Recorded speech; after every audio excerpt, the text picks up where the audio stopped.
17 अगस्त 1661 France. हवा में चमेली की खुशबू है और एक अजीब सी खामोशी, एक तनाव जो दिखाई नहीं दे रहा मगर महसूस हो रहा है। निकोलस फोके, जो किंग लुई 14वें के फाइनेंस मिनिस्टर हैं, आज एक ऐसी दावत दे रही हैं जैसी यूरोप के इतिहास में किसी ने नहीं देखी। उन्होंने एक ऐसा महल बनवाया है जो कल्पना से भी परे है। वो लविकौंत, बगीचे ऐसे जैसे जन्नत का नक्शा हो, खाना दुनिया के बेहतरीन बावर्चियों ने तैयार किया है। मशहूर नाटककार मोलियर खास आज की शाम के लिए एक नाटक लिख रहे हैं। आतिशबाजी रात के आसमान को सोने की तरह चमका रही है। फोके अपनी इस रचना को, अपनी इस कामयाबी को देख रहे हैं और मुस्कुरा रहे हैं। उन्हें लगता है कि ये उनका वक्त है। उन्हें यकीन है कि दौलत और सलीके का ये शानदार प्रदर्शन बादशाह के सामने उनकी जगह पक्की कर देगा। उन्हें लगता है कि वो अपनी वफादारी दिखा रहे हैं, मगर वो गलत है। 3 हफ्ते बाद निकोलस फोके बादशाह के दाहिने हाथ बनकर नहीं बैठे। वो पिनेरॉल के किले की एक अंधेरी सीलन भरी कालकोठरी में सड़ रहे हैं, जहां वो अपनी आखिरी सांस तक कैद रहेंगे। आखिर हुआ क्या? क्या उन्होंने चोरी की? क्या उन्होंने गद्दारी की? नहीं, उन्होंने इंसानी फितरत के खेल में एक बहुत बड़ी गलती कर दी, एक ऐसा गुनाह जिसकी माफ़ी नहीं मिलती। उन्होंने अपने मालिक से ज़्यादा चमकने की कोशिश की। उन्होंने बादशाह को ये महसूस कराया कि वो छोटे हैं, कमज़ोर हैं और फोके उनसे बेहतर हैं। बादशाह को खुश करने की अपनी दीवानगी में उन्होंने अपनी ही कब्र खोद ली। दोस्तों, ये सिर्फ इतिहास का एक किस्सा नहीं है, ये हमारे आपसी रिश्तों, हमारे समाज की कड़वी हकीकत है। हम सोचना पसंद करते हैं कि हम पुराने ज़माने के राजा महाराजाओं के दौर से आगे निकल चुके हैं। हमें लगता है कि हम एक ऐसी दुनिया में रहते हैं जहां सब बराबर हैं, जहां सिर्फ काबिलियत की कद्र होती है।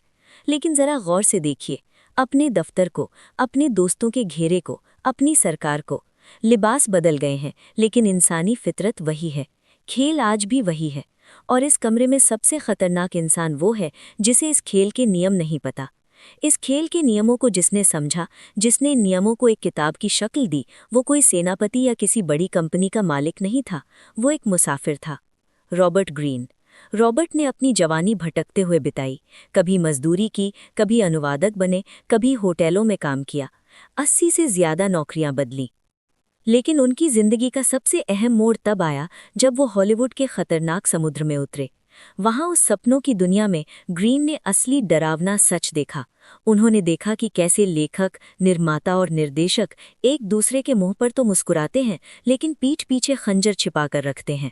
उन्होंने देखा कि कैसे एक हल्की सी अफवाह किसी का पूरा करियर तबाह कर सकती है। उन्हें एहसास हुआ कि जिन इतिहास की किताबों को वो पसंद करते थे, मैकियावेली, सन त्ज़ू की कहानियां, वो तो सिर्फ पुराने किस्से नहीं थे, वो तो आज के ज़माने में जिंदा रहने के लिए मैनुअल थे। उन्होंने महसूस किया कि एक तरफ हमें बचपन से सिखाया जाता है कि ईमानदार रहो, दिल के साफ रहो, लेकिन असल दुनिया में इनाम उसे मिलता है जो चालें चलना जानता है, जो ताकतवर है। उन्होंने इस फर्क को, इस दर्द को महसूस किया कि दुनिया वैसी नहीं है जैसी हमें बताई जाती है, बल्कि वैसी है जैसी वो असल में काम करती है। वेनिस शहर की एक दोपहर में जब वो पाई पाई को मोहताज थे और निराश थे, उन्होंने एक किताब का विचार रखा। एक ऐसी किताब जो इंसानी फितरत के काले सच को छुपाएगी नहीं, बल्कि उसे बेनकाब करेगी। वो जीतने वालों का वो हथियार आम लोगों को देना चाहते थे जो अब तक सिर्फ ताकतवर लोगों के पास था। उन्होंने ये किताब इसलिए लिखी ताकि निहत्थे लोगों को हथियार मिल सके, क्योंकि उन्होंने समझ लिया था कि आप ताकत के खेल से बाहर नहीं निकल सकते। आपके पास 2 ही रास्ते हैं, या तो आप खिलाड़ी बने या फिर आप खिलौना बन जाएं। तीसरा कोई रास्ता नहीं है। इस किताब को, इस फलसफे को समझने के लिए आपको एक बहुत ही खौफनाक सच को कबूल करना होगा। ताकत का कोई दीन ईमान नहीं होता। Power is amoral. ये गुरुत्वाकर्षण की तरह है। गुरुत्वाकर्षण को इस बात से कोई फर्क नहीं पड़ता कि आप अच्छे इंसान हैं या बुरे। अगर आप छत से पैर बाहर निकालेंगे तो आप गिरेंगे। ताकत भी बिल्कुल ऐसे ही काम करती है। ये कायनात नेकियों का इनाम नहीं देती, ये काबिलियत का इनाम देती है। द 48 लॉज ऑफ पावर का सबसे बड़ा निचोड़ यही है कि जिंदगी एक रंगमंच है, एक थिएटर है। हम सब ने चेहरे पर नकाब पहन रखे हैं, और सबसे बड़ी गलती ये होगी कि आप नकाब को ही असली चेहरा समझ लें। जरा छिपाने के नियम को देखिए। अपने इरादों को हमेशा छिपा कर रखो। आज की दुनिया जो हमेशा खुली किताब बनने की बात करती है, वहां ये बात गलत लग सकती है, लेकिन जंगल में एक शिकारी जानवर को देखिए। क्या शेर शिकार करने से पहले दहाड़ता है? नहीं, वो खामोशी से आगे बढ़ता है। अगर आप अपने प्लान्स, अपनी योजनाएं सबको बता देंगे तो आप अपने दुश्मनों को निशाना दे रहे हैं। आप लोगों को अपने खिलाफ तैयारी करने का मौका दे रहे हैं। एक माहिर खिलाड़ी धुएं की तरह होता है। आपको कभी पता नहीं चलता कि वो कब और कहाँ वार करेगा, जब तक कि बहुत देर न हो जाए। फिर आता है इज्जत या साख का नियम। अपनी साख की हिफाजत अपनी जान की तरह करो। आपकी इज्जत ही वो इकलौती दौलत है जो मायने रखती है। ये आपके कमरे में दाखिल होने से पहले ही वहां पहुंच जाती है। ये आपकी लड़ाइयां आपके बिना लड़े ही जीत लेती है। अगर आपकी छवि एक काबिल और दमदार इंसान की है तो जंग शुरू होने से पहले ही आप जीत सकते हैं। लेकिन एक छोटी सी गलती, एक पल की कमजोरी और दुनिया के भेड़िए आपको नोच खा जाएंगे। लेकिन शायद सबसे गहरा फलसफा दरबारी बनने का है। ग्रीन कहते हैं कि जो इंसान ताकत के खेल में सबसे माहिर होता है वो अक्सर कमरे में सबसे विनम्र, सबसे शरीफ नजर आता है। वो झुकता है, वो तारीफ करता है, वो नुकसान न पहुंचाने वाला लगता है। लेकिन ये लोहे के हाथ पर मखमल का दस्ताना है। ये किताब सिखाती है कि अपने जज्बातों को अपना असली रूप मत समझो, उन्हें अपनी कमजोरी समझो। गुस्सा आपको अंदाजे लगाने लायक बना देता है। प्रिडिक्टेबल। घमंड आपको अंधा कर देता है। जलन ये आपको अंदर से खोखला कर देती है।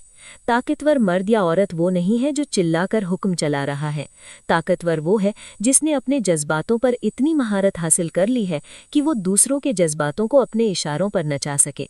हमें सिखाया जाता है कि हम वो शूरवीर बने जो सीना तानकर आगे बढ़ता है, लेकिन ये किताब हमें वो जादूगर बनना सिखाती है जो पीछे खड़ा है, प्यादों को चला रहा है, जो दिखाई नहीं देता, जिसे श्रेय नहीं मिलता, लेकिन अंत में नियंत्रण उसी के हाथ में होता है। तो अब सवाल ये है कि इस भारी और शायद खतरनाक ज्ञान को आप अपनी रोजमर्रा की जिंदगी में कल सुबह अपने दफ्तर में कैसे इस्तेमाल करेंगे? आपको खलनायक बनने की जरूरत नहीं है, लेकिन आपको रणनीतिकार बनना ही होगा। पहला कदम, कम बोलें। ये चौथा नियम है। जरूरत से हमेशा कम बोलें। जब आप खामोश रहते हैं तो आप दूसरों को बेचैन कर देते हैं। उस खामोशी को भरने के लिए वो बड़बड़ाने लगते हैं और इसी हड़बड़ी में वो अपना असली चेहरा दिखा देते हैं। वो अपनी कमजोरियां, अपने प्लान, अपना डर आपको बता देते हैं और आपकी खामोशी आपको समझदार, नियंत्रित और रहस्यमय दिखाती है। अपनी बात कहिए और फिर चुप हो जाइए। दूसरा कदम, बहस से नहीं, अपने काम से जीतें। नियम नंबर 9, बहस करना एक जाल है। भले ही आप तर्कों में जीत जाएं, लेकिन आप सामने वाले को अपना दुश्मन बना लेते हैं। कड़वाहट पैदा हो जाती है। ताकतवर लोग अपनी सांसें बहस में बर्बाद नहीं करते, वो करके दिखाते हैं। अगर आप सही हैं तो उसे नतीजों से साबित करें, सबूतों को बोलने दें। एक जीती हुई बाजी से बहस करना नामुमकिन है। तीसरा कदम, अंजाम तक सोचें। नियम नंबर 29, ज्यादातर लोग सिर्फ आज की सोचते हैं। जो मुसीबत सामने है बस उससे निपटते हैं। आपको अलग बनना है। आपको परिणामों की जंजीर को देखना है। अगर मैं ए करूंगा तो बी होगा, अगर बी हुआ तो सी होगा।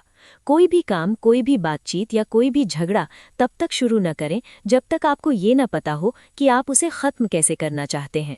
अनाड़ी लोग किस्मत के भरोसे रहते हैं, उस्ताद आखिरी चाल के भरोसे रहते हैं। चौथा कदम, खुद को फिर से गढ़ें। Recreate yourself. नियम नंबर 25, ये समाज आपको एक रोल, एक किरदार देने की कोशिश करता है। ये तो सीधा साधा है, ये तो बस एक वर्कर है, ये बेचारा है। इन लेबल्स को, इन ठप्पों को नकार दें। आप एक मूर्तिकार हैं और आप ही वो मिट्टी हैं।